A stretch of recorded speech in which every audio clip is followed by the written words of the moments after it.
Hello नमस्कार, स्वागत है आप लोगों का। आज के इस सेशन में फिजिक्स के कुछ इंपॉर्टेंट एमसीक्यू को हमने लिया है और प्रीवियस ईयर में आए हुए एमसीक्यू हैं। आइए हम लोग इससे विस्तार पूर्वक समझेंगे। पहला प्रश्न है, शक्ति का मात्रक क्या होता है? शक्ति का मात्रक वाट होता है, यानी इसका एसआई यूनिट वाट होता है। शक्ति कहते किसको है?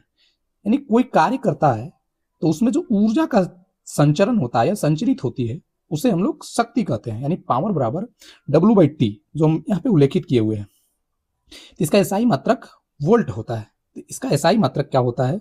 वाट होता है, वोल्ट नहीं, वाट होता है। अगले प्रश्न पे चलते हैं। प्रश्न संख्या सेकंड, विद्युत शक्ति का इकाई।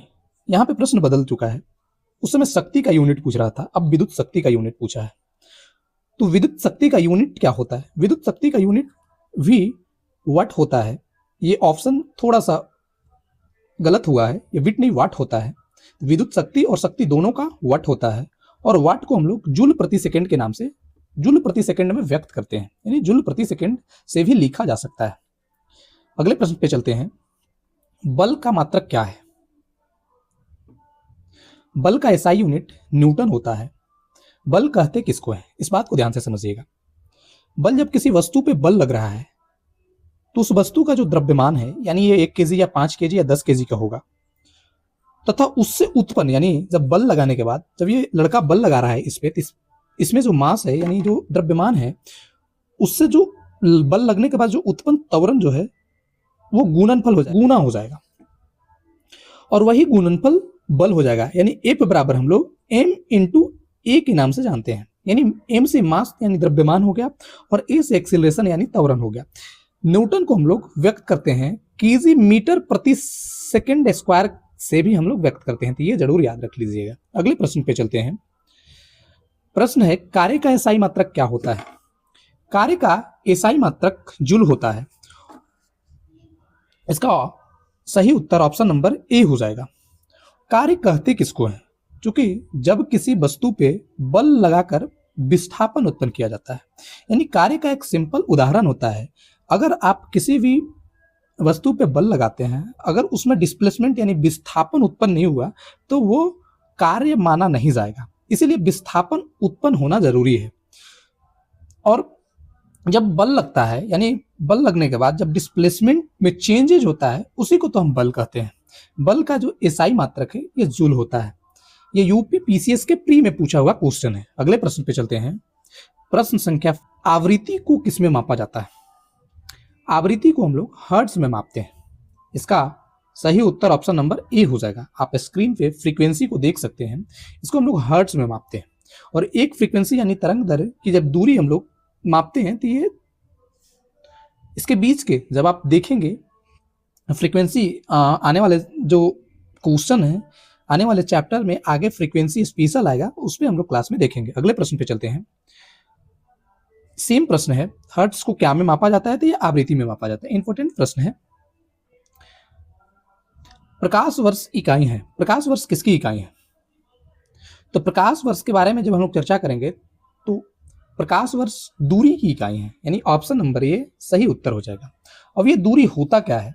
यानी प्रकाश वर्ष द्वारा एक वर्ष में तय की गई दूरी, यानी एक वर्ष के जो दूरी हो गया उसे हम प्रकाश वर्ष कहते हैं। अब प्रकाश वर्ष के बारे में हम लोग जान जाते हैं कि एक प्रकाश वर्ष बराबर कितना होता है, यानी एक लाइट ईयर बराबर हम लोग 9.46 इंटू 10 की पावर 15 मीटर होता है। तो इसका वैल्यू कितना होता है? 9.46 into 10 to the power 15 metre होता है। अगले प्रश्न पे चलते हैं। प्रकाश वर्ष होता क्या है? जो हम लोग डिफाइन किए कि वह वर्ष जिसमें सूर्य का प्रकाश अधिकतम होता है, ये नहीं, सूर्य एवं पृथ्वी के बीच की जो औसत दूरी होती है, यानी सूर्य एवं पृथ्वी के बीच की जो औसत दूरी होती है, क्या उसको हम प्रकाश वर्ष बोलते हैं? जी नहीं। प्रकाश वर्ष, एक वर्ष में चली गई दूरी को हम लोग प्रकाश वर्ष बोलते हैं। यानी एक वर्ष में जितनी प्रकाश तय करती है उसे ही हम लोग प्रकाश वर्ष कहते हैं। अब इसका जो वैल्यू हम लोग 9.46 into 10 to the power 15 metre के नाम से हम लोग 15 मीटर में जब हम लोग व्यक्त किए, ये इसका वैल्यू है। ये इंपॉर्टेंट, हर कहीं ना कहीं एग्जाम में आया हुआ प्रश्न है, प्रीवियस ईयर का क्वेश्चन है, तो ये इंपॉर्टेंट अपने आप में हो ही जाता है। अगले प्रश्न पे चलते हैं। एक पार्सेक क्वेश्चन है, क्वेश्चन नंबर 9। एक पार्सेक तारों संबंधी दूरियां मापने का मात्रक बराबर है, कितने के बराबर है? यानी पार्सेक एक यूनिट है जो तारों की दूरियों के मापने के मात्रक बराबर है। यानी हमारा अर्थ और जो तारे हैं, सूर्य भी एक तारा है, तो तारे और पृथ्वी के बीच की जो दूरी है, यानी जो हम लोग दर्शाए हैं इमेज में, इसके बीच की दूरी के बारे में जब हम लोग चर्चा करते हैं तो समझिए कि पार्सेक के बारे में कि ये 3.25 प्रकाश वर्ष इसकी दूरी हो जाती है। 3.25 वर्ष इसके बीच की दूरी होती है। यानी तारों से संबंधित दूरी मापने की मात्रक यानी यूनिट, एक यूनिट के बराबर 3.25 प्रकाश वर्ष है। अगले प्रश्न पे चलते हैं। प्रश्न संख्या 10 है, माप की कौन सी इकाई 0.39 से गुना करने पर इंच प्राप्त होता है? ये सवाल समझिए, माप की कौन सी इकाई 0.39 से गुना करने पर इंच प्राप्त होता है? इसका सही उत्तर सेंटीमीटर है। यानी सेंटीमीटर यानी 1 सेंटीमीटर बराबर 0.39 इंच। अगर आप गुना करते हैं 0.39 से तो इंच प्राप्त होता है। सेंटीमीटर इकाई में 0.39 से गुना करने पर हमें इंच प्राप्त होता है। इसके बारे में हम लोग बेहतर समझ चुके हैं। अगले प्रश्न पे चलते हैं। प्रश्न है, 6 फीट लंबे व्यक्ति की ऊंचाई नैनोमीटर में कैसे व्यक्त की जाती है? यानी 6 फीट के व्यक्ति को नैनोमीटर में व्यक्त करना है, तो इसका सही उत्तर 183 गुने 10 के पावर 7 नैनोमीटर के नाम से हम लोग जानेंगे। तो इसका सही उत्तर हो जाएगा option number C, 183 into 10 to the power 7 nanometre. अब हम लोग नैनोमीटर के बारे में अगर हम लोग समझना चाहते हैं, 1 नैनोमीटर बराबर कितना वैल्यू होता है, तो 1 नैनोमीटर बराबर 10 के पावर -9 मीटर होता है। वहीं पे 1 फीट बराबर अगर हम लोग व्यक्त करना चाहें तो 1 फीट बराबर 0.305 मीटर होता है। यानी 1 फीट बराबर 0.305 मीटर होता है। अगर इसको हम लोग नैनोमीटर में कन्वर्ट करें 1 फीट को, तो 30 यानी 30.5 10 टू द पावर 7 नैनोमीटर हो गया। अगले प्रश्न पे चलते हैं। प्रश्न संख्या 12, एम्पियर मापने की इकाई किसकी मापने की इकाई है? तो ये विद्युत धारा मापने की इकाई है। हमने सेकेंड प्रश्न के बारे में पढ़ा था। सेकेंड प्रश्न विद्युत शक्ति के बारे में चर्चा की गई थी। विद्युत शक्ति का एसआई मात्रक वाट होता है, यहाँ एम्पियर विद्युत धारा का एसआई मात्रक है। अब हम लोग एम्पियर के बारे में जब चर्चा करते हैं तो एम्पियर विद्युत धारा की मापने की इकाई है। किसी चालक में 1 एम्पियर की धारा प्रवाहित हो रही हो, इसका अर्थ है कि उस तार में प्रति second 6.25 into 10 to the power 18 electron एक सिरे से प्रविष्ट होते हैं तथा इतने ही इलेक्ट्रॉन प्रति सेकंड दूसरे सिरे से बाहर निकल जाते हैं। यानी एम्पियर विद्युत धारा के मापने की इकाई है। अब इसकी वैल्यू कितनी होती है? तो 6.25 into 10 to the power 18 electron होता है। अगले प्रश्न पे चलते हैं। मेगावाट बिजली नापने की इकाई है जो उत्पादित की जाती है, यानी जो बिजली उत्पादित की जाती है तो वो कितने यूनिट में मापी जाती है? तो मेगावाट में मापी जाती है। इसका सही उत्तर ऑप्शन नंबर ए हो जाएगा। अगले प्रश्न पे चलते हैं। एंगस्ट्रम इकाई है, किसकी इकाई है एंगस्ट्रम? तो एंगस्ट्रम तरंगदैर्घ्य की इकाई है। यानी एंगस्ट्रम के बारे में जब हम लोग चर्चा करेंगे तो एंगस्ट्रम तरंगदैर्घ्य की इकाई है। 1 एंगस्ट्रम के बारे में 1 एंगस्ट्रम बराबर 10 के पावर -10 मीटर होता है। तरंगदैर्घ्य मापने की इकाई को हम लोग एंगस्ट्रम बोलते हैं। 1 एंगस्ट्रम बराबर 10 के पावर -10 मीटर होता है।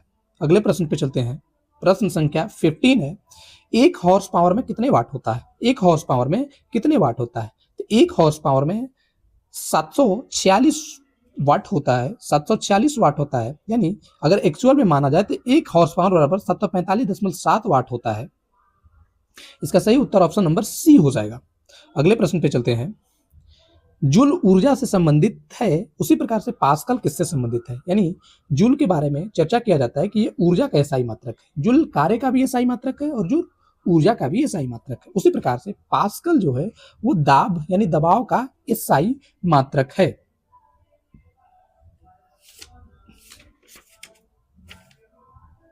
अगले प्रश्न पे चलते हैं। निम्नलिखित में से कौन सा एक सुमेलित नहीं है? ये वीवीआई प्रश्न है। डेसिबल क्या मापता है? डेसिबल ध्वनि की प्रबलता मापता है। अश्वशक्ति शक्ति की इकाई, अश्वशक्ति शक्ति की इकाई है। समुद्री मील नौ संचालकों की दूरी की इकाई है। सेल्सियस ऊष्मा की इकाई है।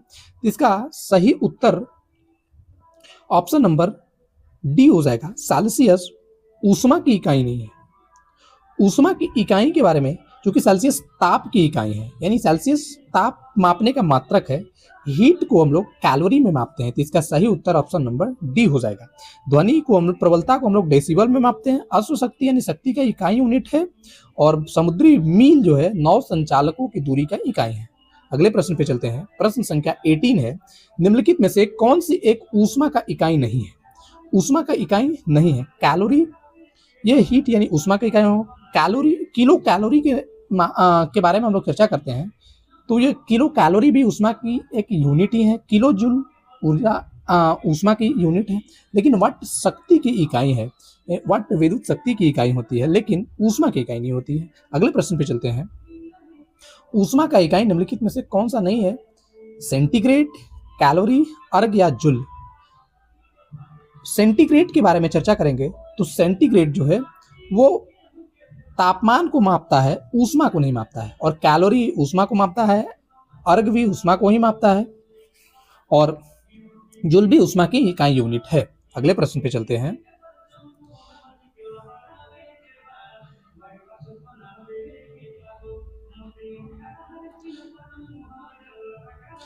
टोटल 19 प्रश्न आज के सेशन में हम लोग डिस्कस किए। इससे संबंधित कुछ अन्य इंपॉर्टेंट क्वेश्चन को भी देखा हमने और कई सारे जो इससे संबंधित डिफिकल्टी थी उसके बारे में भी हम लोग चर्चा किए। अगले आने वाले वीडियो में ऐसे ही महत्वपूर्ण फिजिक्स के एमसीक्यू के रूप में होगा और आप इस सेशन को अगर आप देख रहे होंगे, अगर आपको अच्छा लगा होगा तो आप जरूर मेरा हौसला बढ़ाइएगा और इसे आगे तक फैलाइएगा और कमेंट भी कीजिएगा।